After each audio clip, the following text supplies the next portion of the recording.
Welcome to Aimers defence academy. बच्चों, कल हम लोग पढ़े थे, पिछले वीडियो में हम लोगों ने पढ़ा था, कुछ चार्ट पढ़े थे, क्वाड्रेंट पढ़े थे, उसके बाद नेम चेंज कैसे होता है, अनचेंज कैसे रहता है, उस पर कुछ बेस्ड एक दो ऐसे एग्जाम्पल बताए थे जो आपको क्लियर हो गया होगा। आज हम लोग पढ़ेंगे फार्मूला। तो फार्मूला कैसे याद करना है। देखो बच्चों, बिना फार्मूले के काम नहीं चल सकता। फार्मूला आपको याद करना पड़ेगा, जिससे आपको एग्जाम में फायदा होगा। मान लीजिए आपके एग्जाम में 6 क्वेश्चन आए, तो 4 क्वेश्चन तो शॉर्टकट पे होंगे, लेकिन 2 क्वेश्चन फार्मूले पे होगा। उस 2 क्वेश्चन को हम छोड़ नहीं सकते, क्योंकि एक एक क्वेश्चन इंपॉर्टेंट है एनडीए के एग्जाम के लिए। तो बच्चों, सबसे पहले फार्मूला जानना जरूरी है। तो आप लोग फार्मूले से डरना नहीं, कैसे फार्मूले को याद करना है वो तरीका मैं बताऊंगा। और एकदम से फार्मूला आप पे ऐसे नहीं लाद नहीं देंगे, मतलब आप पे रख नहीं देंगे कि फार्मूला याद करना ही करना है। कुछ कुछ डेली देंगे, वो आप याद करते चलना साथ। तो आइए बच्चों, सबसे पहले मोस्ट इंपॉर्टेंट क्या है, तीनों आइडेंटिटीज। तीनों आइडेंटिटीज क्या होता है? आइडेंटिटीज का मतलब ही है कि 1 के बराबर जाना चाहिए। कोई भी इक्वेशन 1 के बराबर जाना चाहिए। कैसे होगा? जैसे sine square theta plus cos square theta equal to 1। अब देखिए, sine square theta plus cos square theta के जगह पे ऐसा नहीं कि यहाँ पे थीटा ही होना चाहिए, कोई नंबर भी हो, एक्स वाई जेड कुछ भी हो, ए बी सी कुछ भी हो, बस ये दोनों सेम होना चाहिए। और साइन कॉस है तो किसके बराबर होगा? 1 के बराबर। फॉर एग्जाम्पल यहाँ आप लिखा है sine square 45 degree, cos square 45 degree, तो आप डायरेक्ट क्या लिख देना? 1। क्या लिख देना? 1। बस यहाँ पे थीटा की वैल्यू सेम होना चाहिए। क्लियर? दूसरी बात, 1 plus tan square theta equal to sec square theta, ये आपको याद होना चाहिए। सारे बच्चे याद करेंगे। देखिए, जो दूसरा इसका फॉर्मेट बनता है वो कैसे बनता है, कभी कभी एग्जाम में या किताब में लिखा हुआ मिलेगा sec square theta minus tan square theta is equal to 1। यानी कि tan स्क्वायर थीटा को हमने क्या किया? पक्षांतर कर दिया, ट्रांसफर कर दिया। यानी कि sec square theta minus tan square theta equal to 1 के बराबर होगा। तो दोनों फॉर्म में फार्मूला याद रखेंगे। एक फॉर्म याद रखेंगे, दूसरा अपने आप बनेगा। सेम ऐसे ही इसको भी आप बना सकते हैं, एज इट इज होगा। ठीक? एक चीज और जो इसमें हम बताना चाहेंगे, कभी कभी आपने देखा होगा कि sine square theta is equal to क्या लिखा होता है? 1 minus cos square theta. Sine square theta equal to 1 minus cos square theta. और कभी कभी साइन थीटा की वैल्यू जब लिखना हो, साइन थीटा की वैल्यू, तो क्या करते हैं बच्चों? Sine theta is equal to लिखेंगे अंडर रूट, स्क्वायर जब हट के दूसरे साइड में जाता है तो क्या बनता है? Under root. यहाँ आप लिखेंगे 1 माइनस कॉस स्क्वायर थीटा। ठीक है? तो कैसे सॉल्व करना है वो भी तरीका हम साथ में समझते चलेंगे, लेकिन याद क्या करना है? ये तीनों फार्मूले। ठीक? अब आइए बच्चों, साइन ए प्लस बी का फार्मूला ये सारे बच्चे एक फ्लो में याद रखते हैं। क्या होता है? साइन थीटा में, साइन ए प्लस बी में कभी भी साइन अकेला नहीं रहता है, साइन को सपोर्ट करने कॉस आता है। साइन फार्मूला याद रखिएगा। तो साइन ए प्लस बी का फार्मूला कैसे याद रखेंगे? Sign A cos B plus cos A sine B. अब देखना बच्चों, बिल्कुल बिगिनर बच्चों के लिए है, कैसे याद रखेंगे? अगर ए बोला है तो कॉस के साथ बी बोलना, कॉस के साथ ए बोला है तो साइन के साथ बी बोलना। क्या बोलना है? Cos A sign A plus B, sorry sine A plus B का formula sign A cos B plus cos A sign. यहां पे प्लस है, यहां पे भी प्लस आएगा। दूसरी बात, अब एक फार्मूला अगर आप मेहनत करके याद कर लें तो दूसरा अपने आप याद हो जाएगा। साइन ए माइनस बी है तो क्या होगा? Sign A cos B minus cos A sign, यानी कि बीच में माइनस लग जाएगा, सिर्फ माइनस लग जाएगा और फार्मूला आपको याद हो जाएगा। अब आइए कॉस। कॉस अपने आप में एक बाहुबली है, कॉस को सपोर्ट करने साइन नहीं आएगा, ये बात याद रखना। ठीक है? साइन में सपोर्ट करने कौन आ रहा है? कॉस। लेकिन कॉस में साइन नहीं आएगा। क्या? कॉस अकेला रहेगा, स्वतंत्र रूप से रहेगा।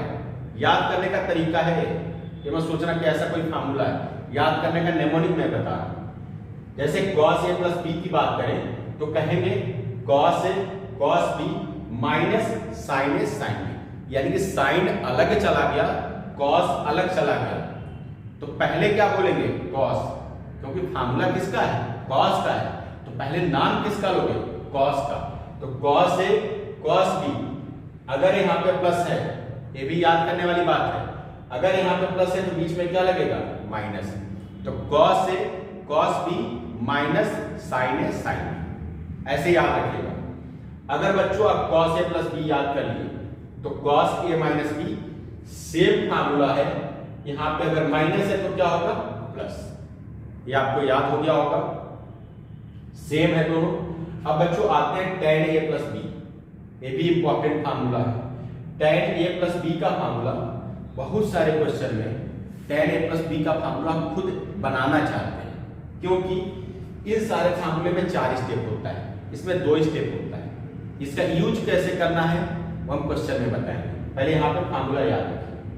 tan a प्लस b का फार्मूला होगा tan a plus tan b upon 1 minus tan a tan b। देखो बच्चों, इसमें दूसरा कोई टर्म सपोर्ट करने नहीं आ रहा, tan अकेला ही रहेगा।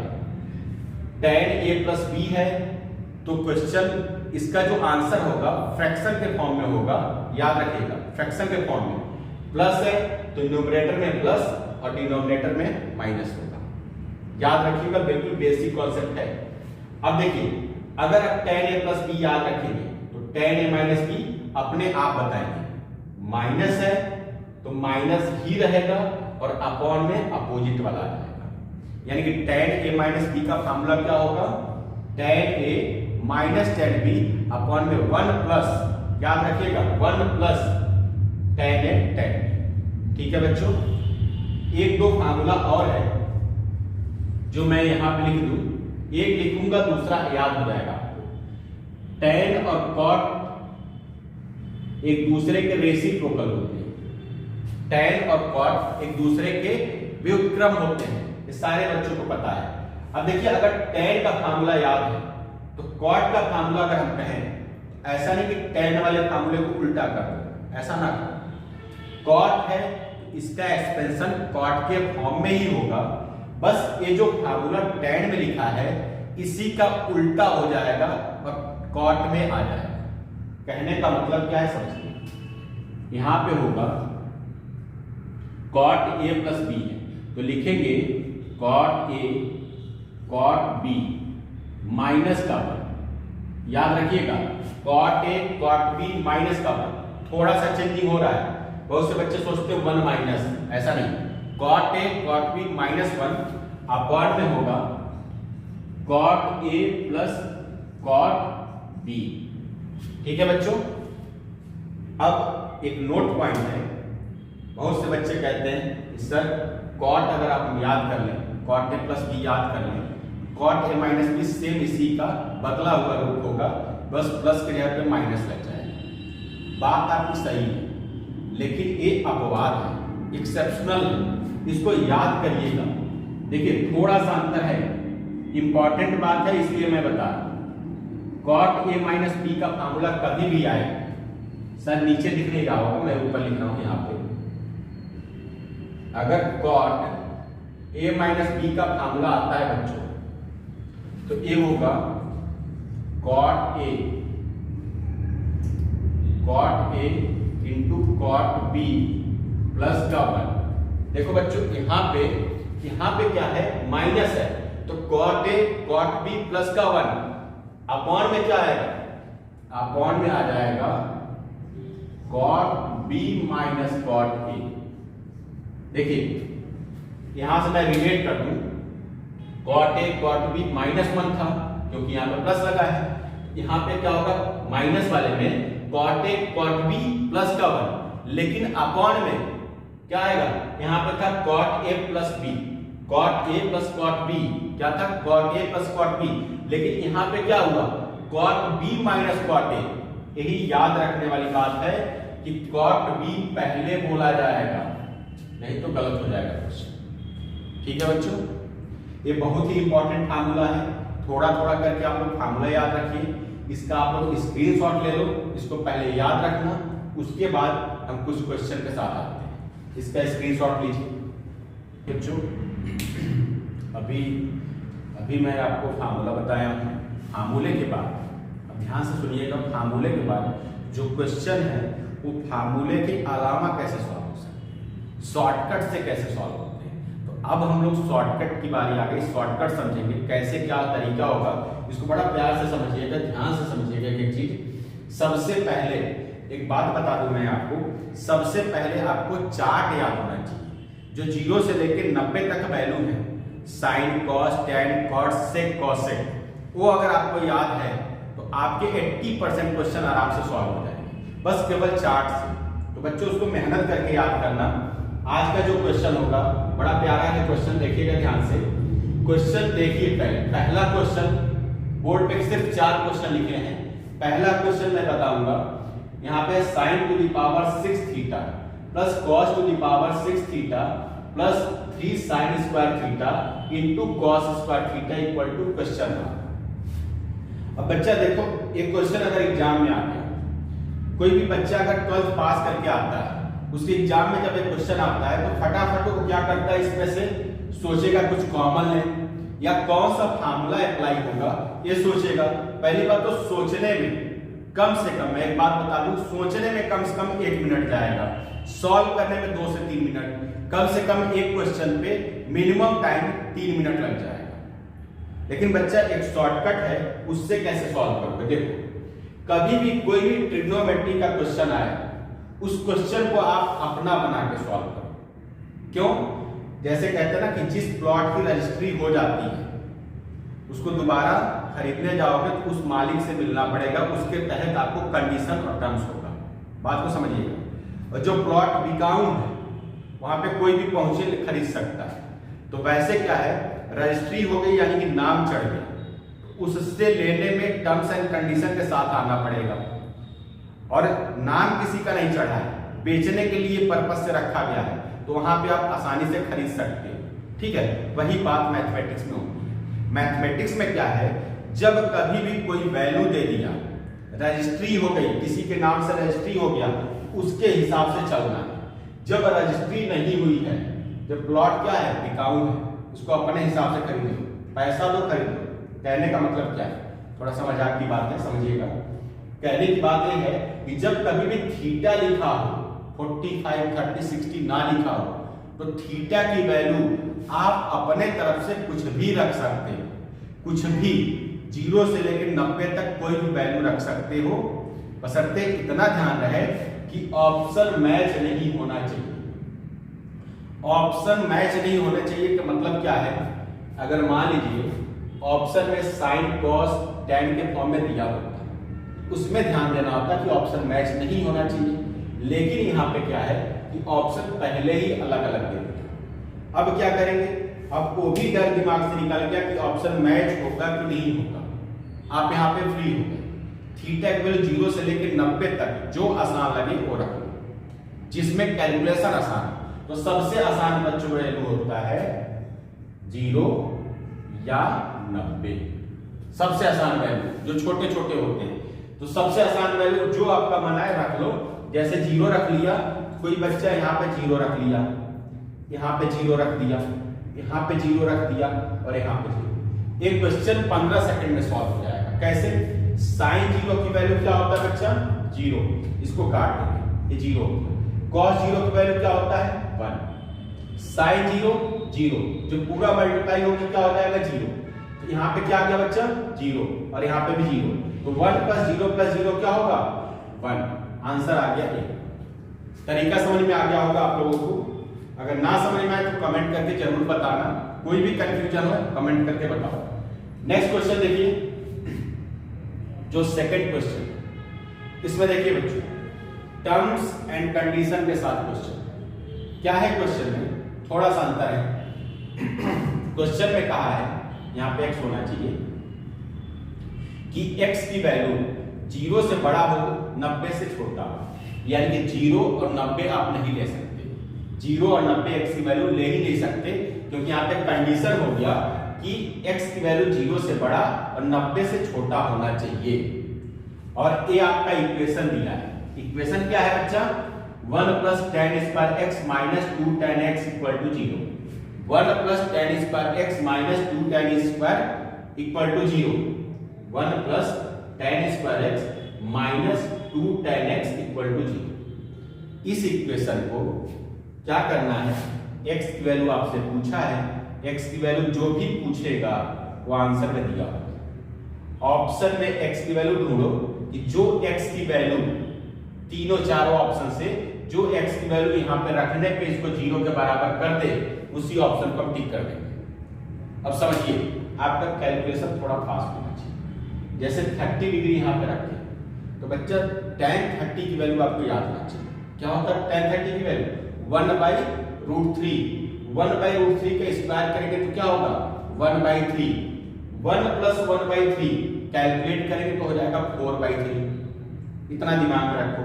यहाँ पे वैल्यू रखेंगे तो 1/√3 इंटू 2, यानी कि 2/√3 और 4/√3 या 3 कैलकुलेट होगी, क्या 0 आएगा? नहीं आएगा। तो बच्चा पहला ऑप्शन क्या हो गया? गलत हो गया। दूसरे को ध्यान से सुनिए। 45 डिग्री की वैल्यू tan में क्या होता है? 1, सबको पता है। अब यहाँ पे रखो 45 डिग्री और यहाँ पे 45 डिग्री। 45 जैसे रखेंगे 1 का स्क्वायर क्या होगा बच्चा? 1। तो यहाँ पे हो जाएगा 1 प्लस 1। अब क्या होगा? 45 जैसे यहाँ पे रखेंगे तो क्या हो जाएगा? 1 इंटू 2, यानी कि 2। तो 2 प्लस 2 या सॉरी 1 प्लस 1 यहाँ पे होगा 2 माइनस 2, कट के क्या गया? 0। जो ऑप्शन 0 के इक्वल में दे देगा उसी ऑप्शन को हम करेक्ट टिक कर देंगे। बिल्कुल बेसिक है, समझते चलिए चीजों। और हमेशा जब कभी भी क्वेश्चन बताया करें हम तो एक दूसरे से कोरिलेट करके बताएंगे, उसको बहुत ध्यान से समझिएगा। अगर प्रीवियस क्वेश्चन आपके छूट गए, पिछले क्वेश्चन छूट गए, तो आगे आपको प्रॉब्लम हो सकती है। वैसे मैं कोशिश करूंगा कि हर एक चीज को फिर से बताऊं, ठीक है, लेकिन आप लगे रहना साथ में। अब आ जाओ तीसरे क्वेश्चन। तीसरा क्वेश्चन क्या है? इसमें लिखा है extremum value of cos x। अब अच्छा, एक्सट्रीमम वैल्यू होता क्या है ये समझो। एक्सट्रीमम वैल्यू का मतलब 0, 90, 180, 270 और यहां होगा 360, ठीक है। एक होता है एक्सट्रीम पॉइंट। जैसे आप मान लो ये मार्कर है, मार्कर को जमीन से उठा के हम ऊपर फेंकें, इसके वेलोसिटी से नहीं, ऐसे आराम से ऊपर फेंकें, इसका जो एक्सट्रीमम पॉइंट होगा क्या कहोगे आप? ऐसे एक्सट्रीमम जो पॉइंट होगा, एक्सट्रीम पॉइंट एक हाइट के हिसाब से देखा जाएगा कि एक ऊंचाई होगा, वहां से नीचे आएगा और नीचे आके कहां पे गिरेगा? जमीन पे गिरेगा। ऐसा थोड़ी कि जमीन से 3 फीट नीचे जाके गिरेगा। मतलब एक्सट्रीम पॉइंट क्या होगा? मार्कर उठाया, फेंका, जाके फिर जमीन पे ही आया, यानी कि एक्सट्रीम पॉइंट जमीन से जमीन पे ही है। ऐसे एक्सट्रीमम वैल्यू कभी भी पूछा जाएगा तो ऐसे उठाना और यहाँ तक आना, बस यही हो गया एक्सट्रीमम पॉइंट। अगर हम बात करें cos x की, तो cos कहां से उठा? 0 से। क्या लिखेंगे? cos 0। cos 0 की वैल्यू क्या होता है बच्चों? 1। और कहां पे आके गिरा? फिर पाथ पे, यानी कि जमीन पे। तो एक्सट्रीमम वैल्यू क्या हो जाएगा? cos 180। इसका वैल्यू क्या होगा? -1, यानी -1 और 1 के बीच में लाई करेगा, यानी कि एक्सट्रीमम वैल्यू क्या होगा? माइनस और 1 के बीच। तो ऐसे लिखा है सी ऑप्शन। क्लियर हो गया? -1 क्वाड्रेंट के हिसाब से पहले लिखा है, बाद में लिखा है, ये बात याद रखिए। अगर हम बात करें कंप्लीट वैल्यू की, बात करें हम कंप्लीट वैल्यू की, तो ये कभी पूछता नहीं है, लेकिन आप लोग जाने रहो कंप्लीट का मतलब होता है पूरा चक्री घूम जाना, यानी 0 to पूरा घूम के 360 पे आ जाना। तो cos 0 cos 360 की वैल्यू बतानी पड़ती है, लेकिन वो कभी पूछा नहीं गया है, ना पूछा जाता है। हमेशा एक्सट्रीमम वैल्यू पूछा जाएगा तो 0 180 की वैल्यू बता देना, हो जाएगा। अब आ जाइए बच्चों नेक्स्ट क्वेश्चन। 3 क्वेश्चन हो गए, चौथा क्वेश्चन ध्यान से समझिए। किसी भी क्वेश्चन में सबसे पहले उसके कंडीशन पे ध्यान देना चाहिए। कंडीशन क्या है बच्चों? लिखा है x is acute, then under root में 1 प्लस साइन एक्स अपॉन में 1 माइनस साइन एक्स। इसका आंसर क्या होगा? ऑप्शन है 4 की वैल्यू। अब देखिए बच्चों, एक्यूट का मतलब समझिए। एक्यूट का मतलब होता है न्यून कोण। न्यून कोण क्या होता है? 90 से छोटा अगर कोण है कोई भी तो न्यून कोण बोलेंगे, और 90 से बड़ा है तो अधिक बोलेंगे। ठीक है, तो एक्यूट का मतलब होगा x क्या है? 90 से छोटा है, और 90 से छोटा कोई भी वैल्यू किस क्वाड्रेंट में होता है यही बताने के लिए दिया है, फर्स्ट क्वाड्रेंट। ठीक है, अगर ऑब्ट्यूज बोले, ऑब्ट्यूज वो होता है 90 से बड़ा 180 से छोटा, यानी कि सेकंड क्वाड्रेंट। तो बस अभी आप लोग इतना समझो, एक्यूट मींस 90 से छोटा। अब देखो बच्चों, 90 से छोटा कोई भी वैल्यू आप ले सकते हैं। अब बच्चा सोचेगा कि सर कहे थे पहले क्वेश्चन में कि ऑप्शन मैच ना करें। पहले क्वेश्चन में क्या बोले थे? ऑप्शन मैच ना करें। लेकिन यहाँ पे कौन बारी बारी से चेक करेगा कि ऑप्शन मैच करेगा कि नहीं करेगा? सबसे पहले 90 से छोटा बच्चा रखेगा 0, फिर 30, फिर 45, फिर 60। अगर मान लो एक ही ऑप्शन में 0, 30, 45, 60 4 बार रखना, तो 4 चौके 16 बार तो चेक करना ही हो गया। इसमें आपका टाइम वेस्ट हो जाएगा, तो शॉर्टकट कहाँ है? तो बेकार हो गया। अब आप सोचोगे कि अब क्या करें? तो कभी भी, जब कभी भी ऑप्शन आपको बड़ा दिया, ध्यान से सुनिएगा मेरी बात, ऑप्शन बड़ा दिया और आप चेक करने के फेवर में ना, किसी भी बच्चे का इतना कैलकुलेशन फास्ट नहीं होता कि देखते ही चेक कर ले, पेन चलाना पड़ता है। तो आप चेक करने के फेवर में ना हो, ऑप्शन जब बड़ा बड़ा दिया हो, चेक करने के फेवर में ना हो जब बच्चा, तो हमेशा 2 वैल्यू सेफ जोन का होता है, याद रखिएगा, 30 और 60। 30 और 60 पे, यानी कि थीटा के जगह पे 30 या 60 अगर आप मानते हो तो 99.99% ऑप्शन आपस में मैच नहीं करते। 1% कहां पे मैच करता है, यानी 0.1% कहां पे मैच करता है, वो तरीका हम बताएंगे। बहुत रेयर एंड रेयर होता है।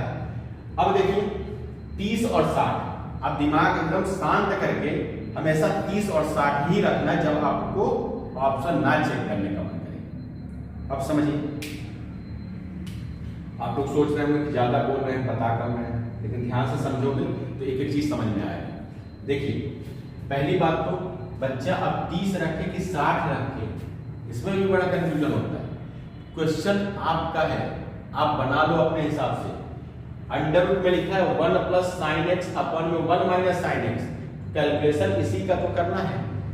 तो बच्चों अब आप सोचो कि साइन 30 की वैल्यू आसान होगा कि साइन 60 की वैल्यू आसान होगा। यहाँ पे आपको दिमाग लगाना है। तो साइन 30 की वैल्यू 1/2 होता है और साइन 60 की वैल्यू √3/2 होता है।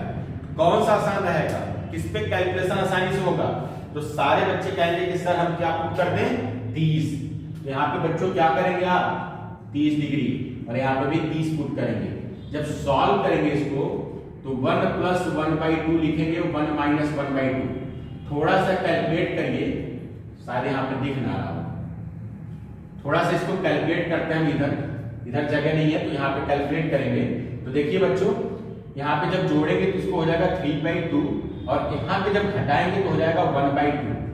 बच्चा मेरा जो आंसर आया √3/2, √3/1, यानी कि √3। फाइनली आंसर मेरा क्या आया? इस क्वेश्चन का आंसर क्या आया? √3। अब चेक करना है कि किस ऑप्शन से √3 आएगा। बड़ा आसान है, ध्यान से समझिएगा। यहाँ पे जो वैल्यू क्वेश्चन में रखे हो वही यहाँ पे रखना है। तो सेक 30 की वैल्यू आपको याद होना चाहिए 2/√3, और tan 30 की वैल्यू यहाँ पे रखना है 1/√3। देखना बच्चा, ध्यान से सुनना, √3 क्या होगा? √3 एलसीएम, और न्यूमरेटर में दोनों को जोड़ेंगे तो क्या हो जाएगा? 3। अब क्या होगा? अगर न्यूमरेटर और डिनोमिनेटर में सेम नंबर हो, अपॉन में रूट लगा हो, तो रूट वाले नंबर से रैशनलाइज करते हैं। रैशनलाइज किसको बोलते हैं? समझिए, √3 से मल्टीप्लाई डिवाइड करो तो आपको पता है कि रूट में नंबर मल्टीप्लाई होके विदाउट रूट हो जाता है, यानी कि रूट थ्री क्या हो जाएगा 3, तो 3 से 3 कैंसिल, आंसर फाइनली आ गया √3 और आंसर मेरा चाहिए भी था √3। तो किस ऑप्शन से ऑप्शन आंसर मैच करेगा, यानी कि जो वैल्यू यहाँ पे आया है वो किस ऑप्शन से आएगा, जिस ऑप्शन से आया है उसी को आप टिक कर देंगे। तरीका समझ में आ गया होगा। इस पूरे का स्क्रीनशॉट ले लो और आप ध्यान से सॉल्व करना। आगे का क्वेश्चन ऐसे लेके हम आएंगे। Thank you.